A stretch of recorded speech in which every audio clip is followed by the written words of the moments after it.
Um, Maybe I can come up with something to make some money. Maybe I can come up with something and change the world, make the world better, make it better for people, better for animals. Maybe with my passion to develop things, try something different that hasn't been done before, you really can change the world, and you can feel good about it too. So there's I think, a passion in all of us. I know you folks here probably have thought many times that, man, you look at your cell phone, all the technology in that cell phone. That was developed by a lot of people putting their minds together, little tiny bits and pieces in inventing different things. When I was growing up, when I was your age, there was not such a thing as a cell phone, period. We had rotary dial phones, and that was a big deal. Color TVs were a big deal, big color TVs, and this is just in my lifetime I've seen it come so far. So, as you go through your life, your career, you'll always be thinking, man, wouldn't it be nice if I could make something, go down to my shop or sketch something on the board and run it by my buddies and say, hey, what do you think of this idea? Is this good? Sometimes people will say, yeah, it is good. And then you follow it. And you've got to sometimes put a little effort into it. You've got to, oftentimes I'll get up at 2 o'clock in the morning, I'll have a thought in my head. And I have a small little shop, and I go in the shop and I can make something. And then go back to bed, you wake up at like 6 in the morning, you look in and you say, boy, did I screw up. This is not what I want at all. Or other times, at 6 o'clock in the morning, you say, boy, that's pretty neat. Then you think about it, and you think about it. It takes a long time to develop things. But everything that we have and see that's in our whole world was developed by people that have inventiveness. They want to try something different that's never been done before. So it's a spark in all of us, so don't be afraid to fan that little spark into a flame. It's fun. It's a fun thing to do. So, anyways, I started out as a mechanic. High school, I worked as part-time as a motorcycle mechanic, then went to college, got my degree in electronic engineering, and then worked in the defense industry, primarily on submarines and satellites, for about 25 years. So I got to really know a lot about deep ocean and deep space, and both of those are very, very harsh environments. It's not conducive to human life as we know it. Great depths of the ocean, the great vacuums of space. And then it was a fun ride, you might say, as a career. Got to travel around the world, saw a lot of neat stuff, developed a lot of neat things with good teams of people, so it kind of sparked this idea in me that, geez, maybe I'd come up with something myself. So I started a small company called Blue Water Concepts, and soon I had people coming to me, ask me, geez, could you I got this problem with this. Can you look at this and maybe build something better or make something better? And I did. Developed some ideas, I got some things patented. You patent things so that you can protect your ideas, so if you want to capitalize on it, hopefully you can make some money on it. If you make something really neat and it's going to really take off, a patent is kind of like a lease on your idea. If somebody wants to use your idea, they have to pay you a royalty. Sometimes you can actually make money on these royalties, but you have to put a lot of money out to buy a patent, to get a patent. It's a big process to do it, not to be taken lightly. So if you got a really good idea, you go that way. But the whole story today, what I'm going to talk about a little bit is whales. I see a lot of whales around here, and lobstering. And I'm sure there's a lot of people in this room that are familiar with the lobster industry. I'm a lobsterman myself. One thing I did all through high school was I was a lobsterman out of Hampton. And I'm familiar with offshore lobstering, 180 miles offshore, as well as fishing a few traps in the river. It's tough. It's a tough way to make a living, but you can have a good living. There are consequences to, and whenever you're fishing in the ocean and there's other animals around and other creatures, you don't want to infringe on them. And particularly, like for instance with whales, where whales and lobster ropes, the buoy ropes, you guys familiar with lobster gear and buoys and traps? A whale can swim around, they're not afraid of anything. They're just big 80-ton animals that swim around with their mouth wide open, and whether they get hit by a ship or they run into a buoy or a rope, they just think they can tractor right through it. They're not afraid of anything. It's like deer running across the highway. They just don't really have a fear of things. as we have more pressure, more intensity put on fishing, lobster fishing in particular, further offshore, where there's more big fishing effort being put offshore, that's where the whales live, particularly big right whales. And these whales are critically endangered. There's only about 300 or so left in the world, close to extinction. So any impact that man would have negatively on these whales could put them over the brink. It's at the point right now where they may not have enough to actually continue on as a species. And that's not a good thing. I think a lot of people agree that's not a good thing. Fishermen, on the other hand, have been using ropes and buoys and traps to catch lobsters for ages now. It works. It's simple, it works, it's relatively safe. Whales and ropes don't necessarily go together when they come in contact with each other. So where the whales are and where you have ropes, you can have a problem with whales getting into these ropes, wrapping up on these ropes, and then dragging these strings of traps along the bottom after a long period of time, like having a rope wrapped around your arm. It'll cut your arm off. It's a horrible way to injure an animal. Mm-hmm. These large animals eventually die. You've probably seen some pictures of it. Doesn't happen a lot, but it happens on occasion. So the whole story I'm trying to get to, about 20 years ago, a good friend of mine was a captain on an offshore lobster boat. He's off on George's Bank, 180 miles offshore. They're out there for like 2 weeks at a time. It's tough. Wow. It's like deadliest catch, that kind of thing. Came to me saying that they were losing some of their lobster gear. And their gear consists of about 70 or 80 traps, big lobster traps, all tied together in about a 1 mile long string. So a mile long is about from here to the traffic circle. That's how long this gear is in the bottom. There's a buoy on both ends, and they're over 1,000 feet of depth in water. It's rugged, nasty conditions out there. Right on the edge of the area that they're fishing is the continental shelf, where it goes from like 2,000 feet deep to 15,000 feet deep. So if something gets pulled off the edge of the shelf, it just disappears. Oh. Right? So at this point, they were asking me, they thought that draggers or other fishing boats or something were somehow getting into their buoy lines and pulling their gear off the continental shelf into the abyss, losing all their gear, which is tens of thousands of dollars every time they lose a string. So they asked me, he said, Ben, can you develop something that if something gets in our end line, if it pulls in it for more than, say, 20 minutes, it'll cut free. We need about 15 minutes when we put our lobster buoys or gear in our haulers to get to the surface. I mean, you got to get something really fast up to the surface. But after, say, 15 or 20 minutes, if it's still pulling in the trap, they would just as soon sacrifice one of their lobster buoys, keep their string on the bottom, because there's usually a buoy on the other end and they can recover their gear, versus losing it. So I started thinking and asking questions and going out on some boats and seeing some of the guys.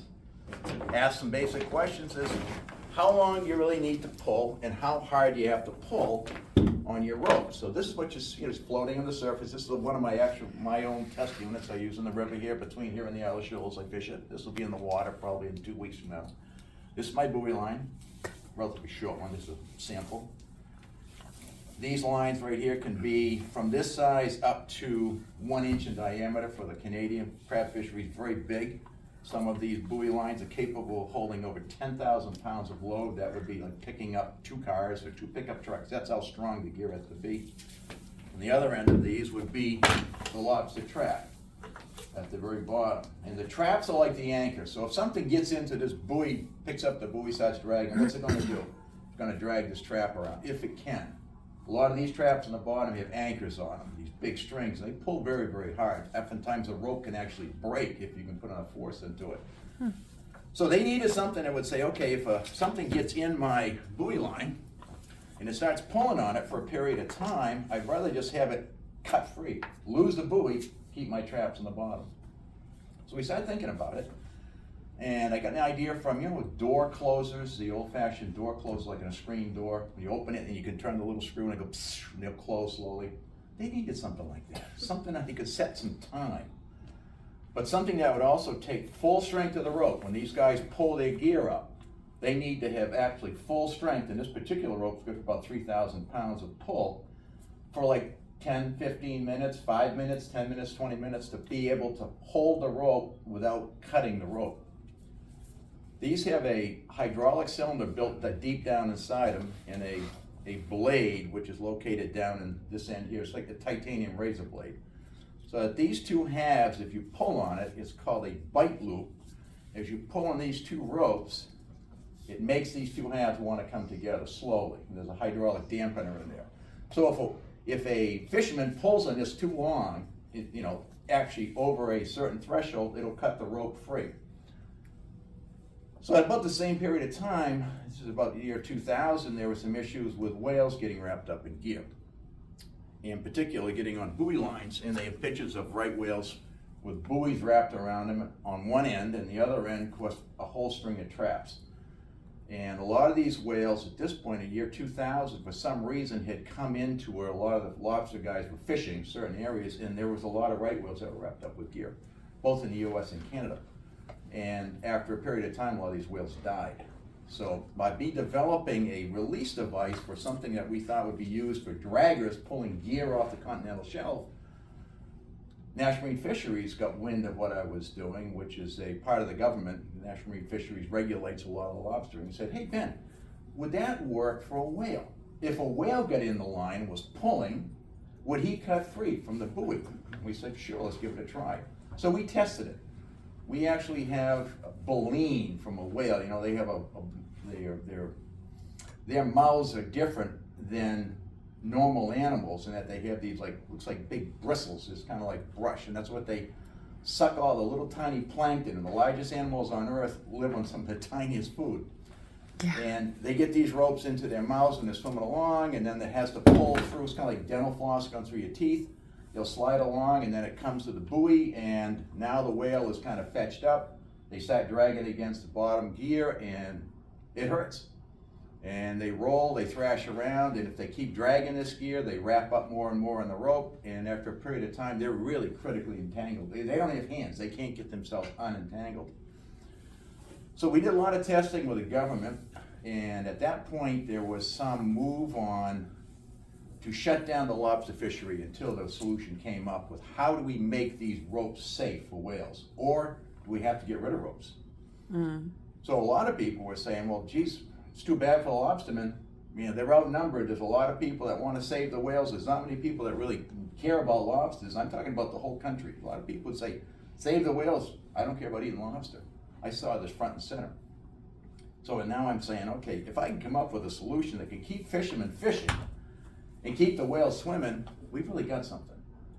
So we did a lot of testing with the lobstermen who had a very high interest in something like this that they could easily put onto their fishing lines, have it work. They can put it on when they need it. They can take it off. They had a high interest from the whale people that said, geez, if the whale gets in that and pulls more than 10 minutes, he can cut free without dragging the gear. It's a good thing. So in other words, my idea now was starting to get what they call traction. I hadn't got a lot of money out of this at that point. A lot of the money I'd put into was my own money. So this is about 15 years ago.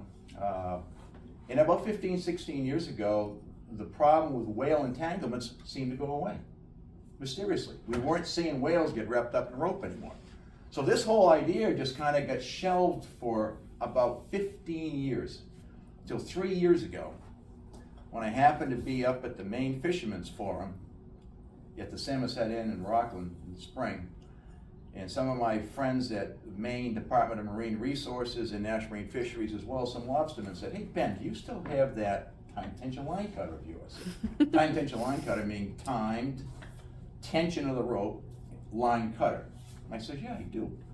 Well, I said, if you can improve it a little bit, we'd be really interested in bringing that back out and using that as a solution to this problem versus us having to shut our lobster fishery down, the whole state of Maine, losing our fishery, or going to a very expensive potential solution called electronic pop-up buoys, which are basically where you have a buoy that's located in a trap on the bottom and you ping it with a transducer, and you need batteries, you need little motors, everything else, and each buoy comes up individually.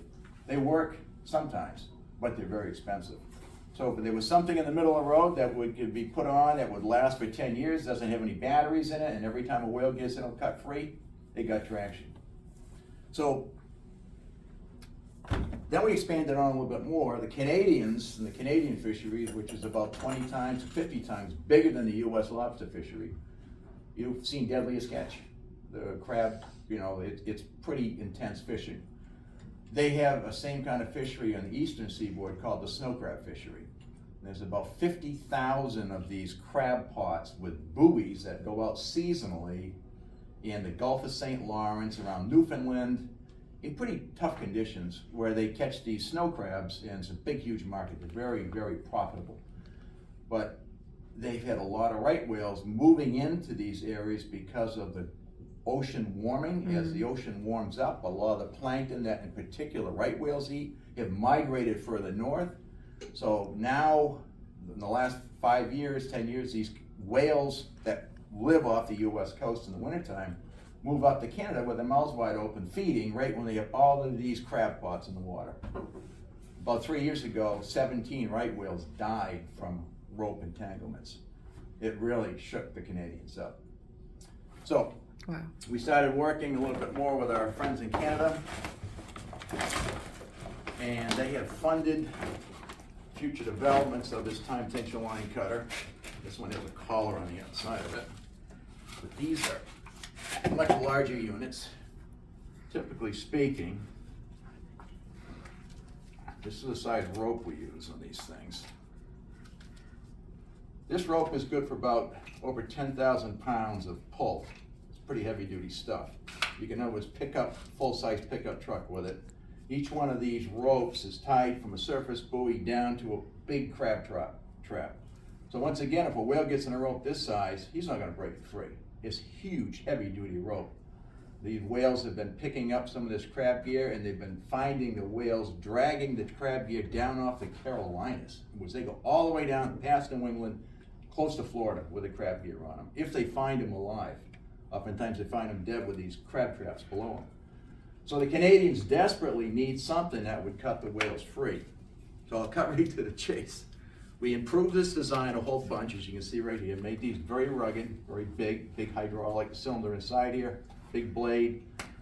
This is all engineered and designed and built right here in Elliott, Maine, at our own little machine shop. We built about 600 of these in the last year, shipped them to Canada. And as we speak, all 600 are being tested and being deployed in their fleet right now, with good results to date. The fishermen have to be able to fish it. They don't want to be having the ropes break when they haul it. The fishermen are the ones that need this to keep fishing, and the whales need it, so if they get wrapped up in it, they cut free. We'll never know if a whale gets wrapped up on one of these because you'll never see him wrapped up. You'll cut the rope free, dive a few times, the buoy will come free from him, just like him, you have shoe untied, off they go. Of course, the fisherman would lose his trap, but he doesn't have a whale wrapped up to his line. So right now we're in front of a fairly major approval process in Canada. If this goes forward as we're hoping it will in the next month, there could be many of these that need to be manufactured.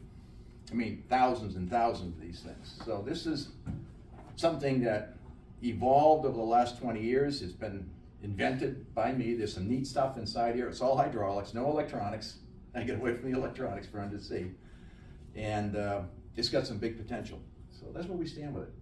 So yeah, guys, if you've got an idea and you've got enough wherewithal to stick with it and deal with it, a bunch of different groups of people, in this case it's particularly funny because no one wants to use these things. It's like airbags in your car.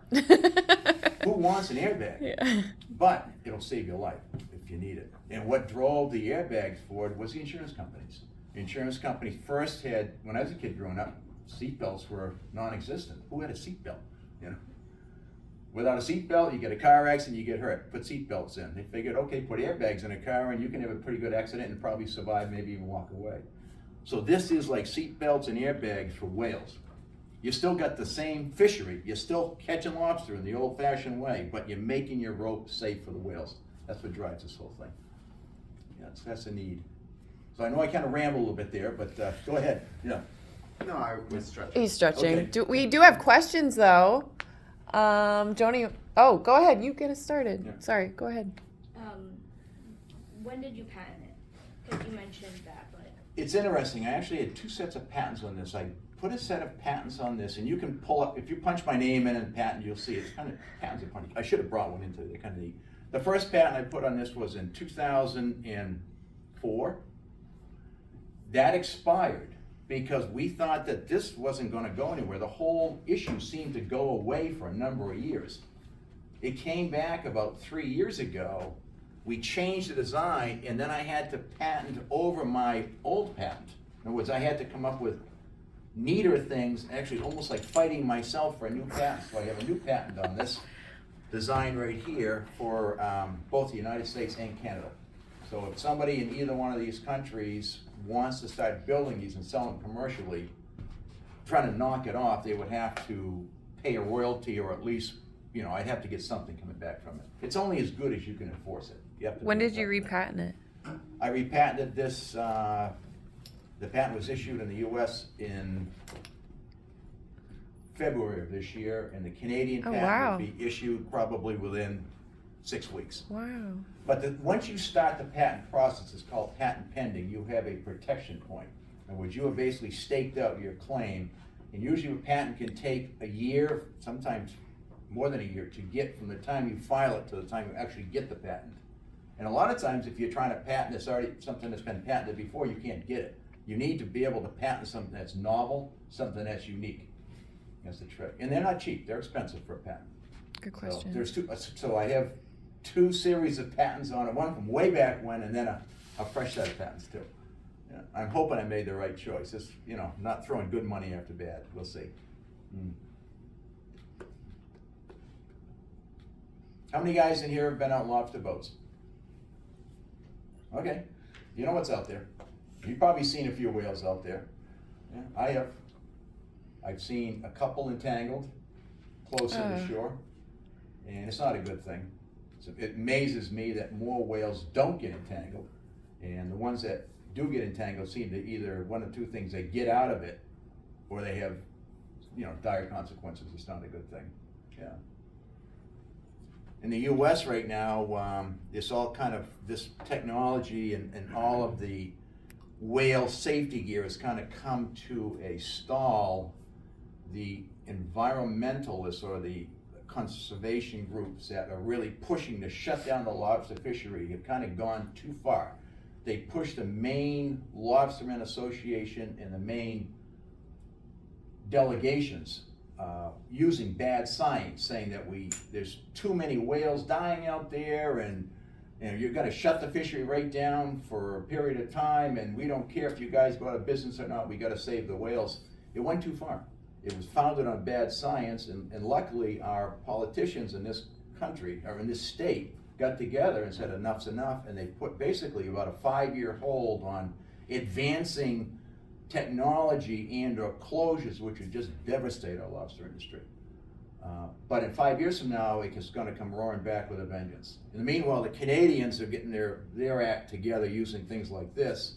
The US, I'm afraid, in 5 years from now, there's so much money in the potential for using these ropeless, remote controlled pop-up buoy systems. Each one costs $5,000, and they don't work all that well. So every lobster trap or every buoy you see out there, it's got a $5,000 bill device hanging down below it. You can't make money doing that.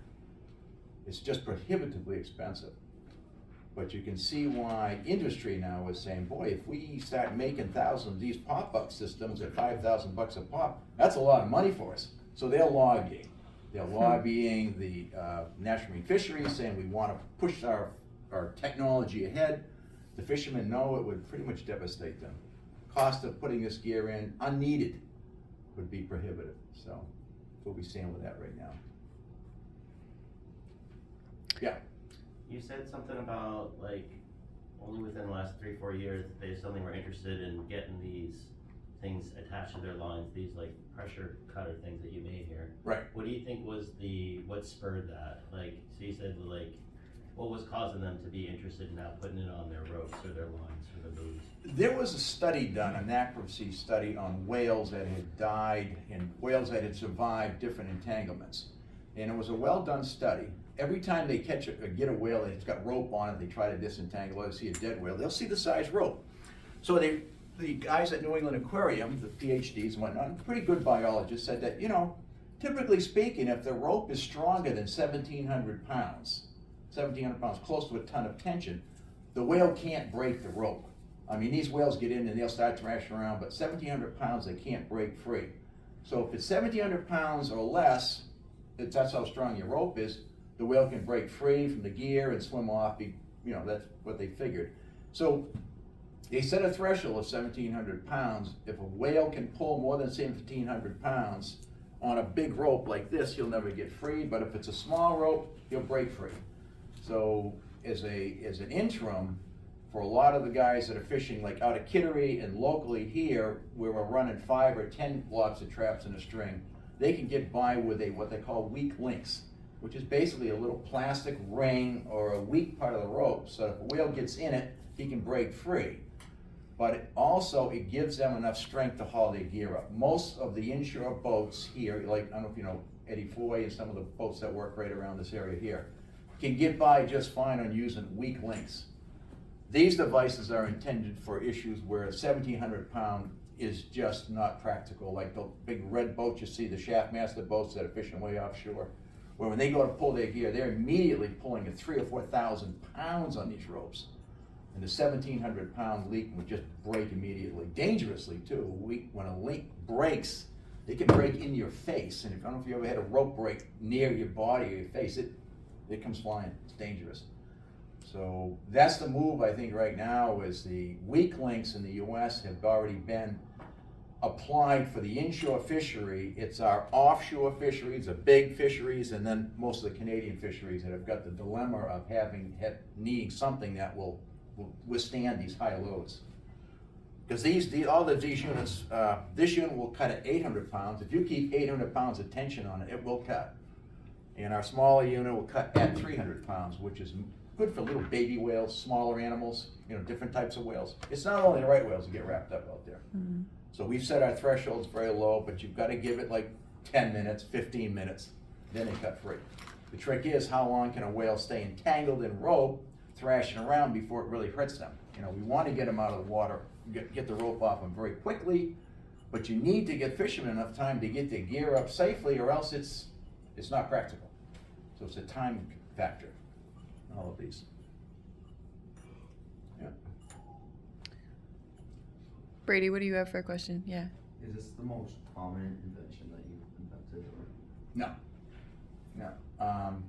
The neatest thing I've got is, well, there's 2 or 3. Yeah, go for it. Turbine for the Navy that we developed a generator that works at the bottom of the ocean using very slow ocean currents to charge up battery banks for our remote fleet of submarines. We have drones in the bottom of the ocean. You don't hear a bunch about it, but you can talk a little bit about it. And this gets deployed by a submarine. It's like a wind turbine at the bottom of the ocean. It's literally shot out of a torpedo tube.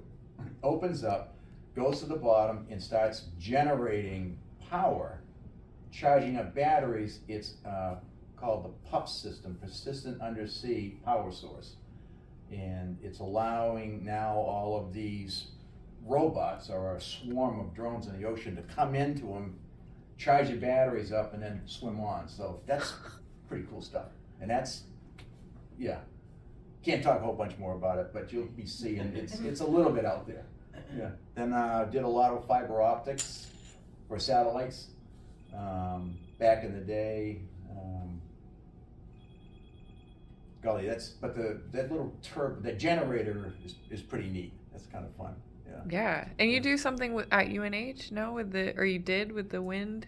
Yeah, I did a lot. We worked with universities, University of New Hampshire, with this same kind of generator for wind turbines. We built a very simple wind turbine. Once again, it's kind of a moving target. Years ago, wind turbines were thought to be great, like everyone has solar panels on their roofs. Back when energy got pretty scarce, so let's say there were panics about energy, people were thinking of putting small wind turbines up on their roofs or out in their back fields. So we developed a really simple, rugged turbine. It's out there, we sold a few, but the trouble is the cost to put up a wind turbine for the amount of power you get out of it, it's really not worth it. Electricity is just way too cheap right now. Put a solar panel up. But that same technology was seen by the Navy, and then he asked me, kind of like this thing, geez, would it work at the bottom of the ocean? And I said, I don't see why not. So that's how it became the PUP system. So basically the wind turbine that we've developed and tested morphed into something now that's used in very, very harsh environment. So yeah, it led to something. Yeah. If I hadn't built the first generator, it would never would have got to where it is today. Yeah. That's so cool. It's a good question. Jonah, what do you have? What was your first invention? That like really? First invention was a fiber optic hull penetration for submarines. In other words, we wanted to get a fiber optic, something the size of a human hair, that goes from the inside of the submarine hull to the outside of the submarine hull. It sounds simple at first, but it's pretty difficult because all submarine components have to be extremely rugged. They have to be capable of actually having an explosion. Say a submarine gets attacked and gets hit by a torpedo. It can't damage the hull. And so anything that you put in a submarine has to be incredibly rugged. So we built or developed this, I'd taken a piece of glass the size of a human hair, and then heating it up and firing it into other glass, putting it into a block and into a hull penetration, and putting it on US submarines. Yeah, that was the first one, and that was, I was working for a company when I did that one, and that was in 1985, I think, 86, yeah. Yeah, when you work for a company to develop a patent, it's you get a pat in the back, maybe a little bonus, and then you're on. But when you do it yourself, you're risking, you're putting all your own money in, and you know, you can lose it, you can make it, but if you do make something, if you own that patent yourself, you know, the rewards, they say, are proportional to the risk you take. It can be good. But a lot of them, I would say about 1 out of 6 patents actually turn into something that actually can make you money. It's not a big number. It isn't. Good question, Jonah. Seamus, what do you have? All mine have been answered, but have you ever like made a land invention? Because all the inventions that you've been saying have Good been question. more about ocean. Yeah. What's that? Like anything for the land instead of the ocean, he's saying. Well, the wind turbines were pretty much for the land. Also, I developed a fishing lure with oh yeah, with his my dad. which is a spring-loaded fishing lure, and that kind of led to this in a strange way. But yeah, really cool spring-loaded fishing lure, so you could use barbless hooks, and it's easy to unhook the fish. But because it's spring-loaded, the fish wouldn't come off the lure. And we actually had got that into Cabela's and into LL Bean and licensed it. It was kind of neat. That's sort of a land-based thing. It was a fun project. One thing I'm working on right now, I guess you guys, actually I'm going to get your feedback from it. How many people go skating or go out in the ice, snowmobiling, whatever, in here, familiar with it? It's important to know how thick that ice is, almost immediately, isn't it? Even if you're walking on the ice, it's, Jesus, I'm on a skate at Legion Pond already. Is it thick enough to skate on? Wouldn't it be neat if you could have like a device that would either mount on a ski pole type thing or the ski of your snowmobile that would immediately tell you how thick that ice is at all times as you're going across it. So say you're walking across ice and you have a ski pole, and you just, every time you put the ski pole down, it'll say 6 inches. You go a few more inches, it says a foot. Go over this way, it says 2 inches, you know, to get off. Wouldn't that be a neat idea? Yeah, that's something I'm playing around with now. Yeah, once again, I think there's a need for it, you know. So, whether I can make it work or not, but I think I can, because ice and water have different acoustic properties, and sound travels different speeds through these 2 different mediums. So from a physics standpoint, I think it can be done. But I'm just thinking, if I develop something like this, is there a market for it? And I think there might be. Yeah. Yeah. So that's the next project, you might say. Yeah. That's a great question, Seamus. Yeah. Blake, what do you have? All mine have been answered. Ay. Jeez, I've done too good a job. Yeah. Owen, do you have anything? Same here at all mine. Yeah. Right. Walter? Why do you do what you do? Because I worked in industry. I worked about 25 years in corporate America, okay? It was a great ride. I mean, I worked for a number of companies in California. I traveled all over the place as an engineer. It was fantastic. I got my hands on stuff. And I was places where, you know, I had clearance the whole bit. I mean, I really saw some neat stuff. I just burned out. I wanted to start my own business.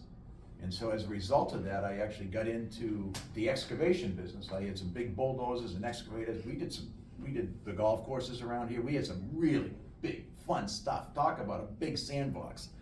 It was fun. Did that for a couple of years, but I also was engineering at the same time. And then I really hurt my back real bad with a big equipment, and that's when I got really focused on this little company called Blue Water Concepts and built it up as a development company. So, was that your question? I kind of drifted on it. Yeah, you gotta, yeah. Yeah. So, you need to have enough money in the bank. You don't want to start right out doing this stuff because you go broke doing it. You've got to have things taken care of. Your family, you know, maybe the house paid for, or kids' education taken care of, things like that before you go out on your own. Because you may go months and months and months without a paycheck. But when they come in, hopefully they're good, substantial. Yeah. That's the tough part about it. It's a lot of fun being inventive, but the difficult part is the business end of things. And the two usually don't go together. You have to really discipline your mind from a business standpoint so that you can really take care of business. At the end of the day, you can pay your employees. I have about 6 guys working for me.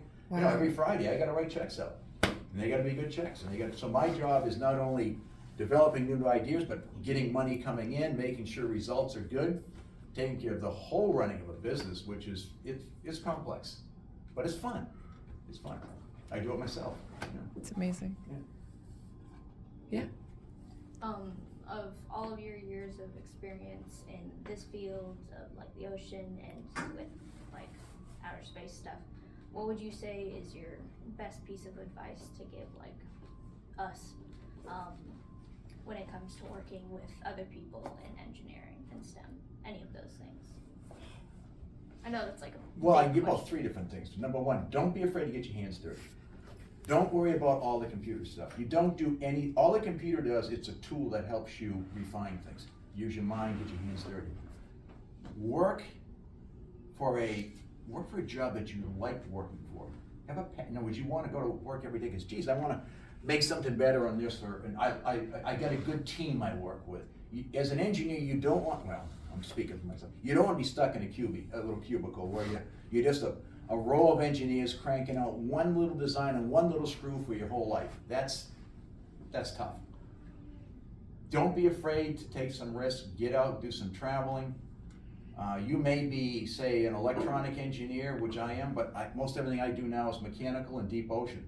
But I know how electronics work. I mean, I know how this watch works. I know how, could I build one myself? No, but I know how they work. But immerse yourself in the field of technology, in engineering, and have fun. Have fun with it. Don't go for the big money necessarily. Take the risk. You maybe work for a little company for a few years, and maybe this little company won't make it. But you've learned an awful lot. It's in your head and on your resume. So I guess experience and immerse yourself in it. Yeah. Don't be afraid to take chances. Yeah. Maybe you work for Ben. No. I'm just kidding. It looks like with this, if part of the issue I'm facing now is to where do we make a lot of these? They will be shipped primarily to Canada. Do I set up a company in Canada for assembly? Oh, yeah. Or do we build them here like in Kittery and Elliott, Maine? So right now, one of the things I'm actually doing the next week or 2 is looking at about 10,000 square foot of factory space to probably hire about 30, 40 people in an assembly line to make thousands of these things and ship them to Canada. And that's a task, you know, it really is. But I also have some good people I work with at a network that know how to do that kind of thing. But when my job is to get the order in. When I got that order, okay, I've got to make all these and have them shipped by next year. Some people look at that as a problem. I look at that as a heck of an opportunity. You can do anything you set your mind to, but so you'll be able to shift gears on it. But we could be hiring. Yeah. You know, the Canadians want to build it in Canada, and I can license it or set up a company in Canada just as easily. You know, I'm not gonna be sitting there myself doing every one of you couldn't possibly do it. It takes about 4 man-hours to put each one of these things just together and test it. Wow. Yeah, they're not cheap, these are not cheap units, so, yeah. What's your schedule like? I'm sure it's always changing. Do you have like a routine? No, No. you don't have a routine, but Yeah. when I'm in a project, especially if we're working like with the military or the Navy in particular, we have milestones, we have a very tight schedule, you know, it's usually we have a whiteboard at least once a week, we redo it, but it's all set schedule, we have different people that will come in and inspect or witness our process, witness our testing to make sure that we're doing what we say we're doing.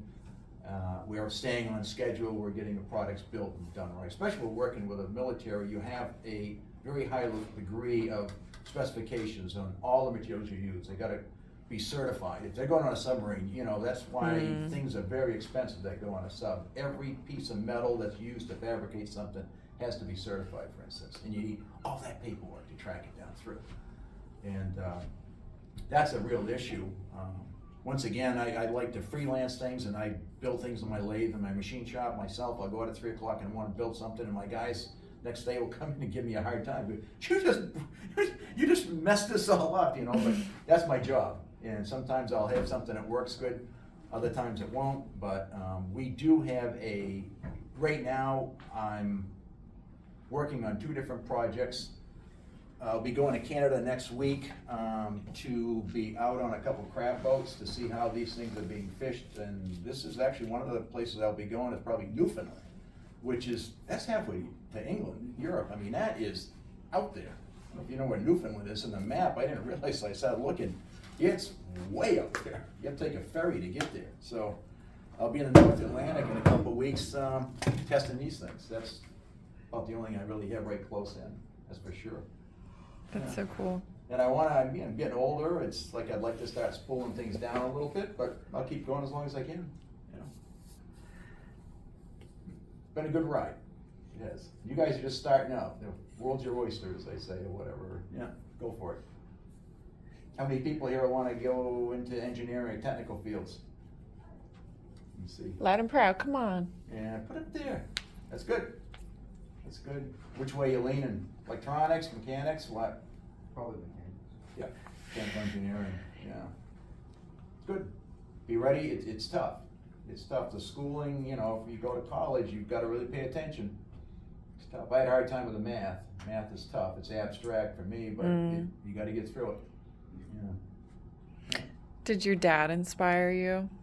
It's a good point. I wanted to bring that up. Yes, my father was a really unique individual. He grew up on a small farm, and he went to Worcester Polytech as an engineer, mechanical engineer, right at the end of World War II. He got hired by General Electric in Lynn, Mass, and he rose through the ranks and became the lead gear designer for submarine propulsion systems. So every gear drive on every submarine that's in the shipyard right here was designed by my father back in the 70s, 60s and 70s, which he had patents on, but he had them through GE. And he was an incredibly good engineer, and a good woodworker, just hands-on guy. Luckily, I grew up in a small farm. I could do anything I wanted, you know, as far as fooling around with engines and boats and farm equipment and stuff. And my mother's an incredible artist. She's still alive and still doing artwork up in Calais, Maine. So my parents, I had an artist for a mother and an engineer for a father, so it kind of, somewhere's in the middle, I guess you might say. But they inspired me to do it. But don't touch his remote. What's that?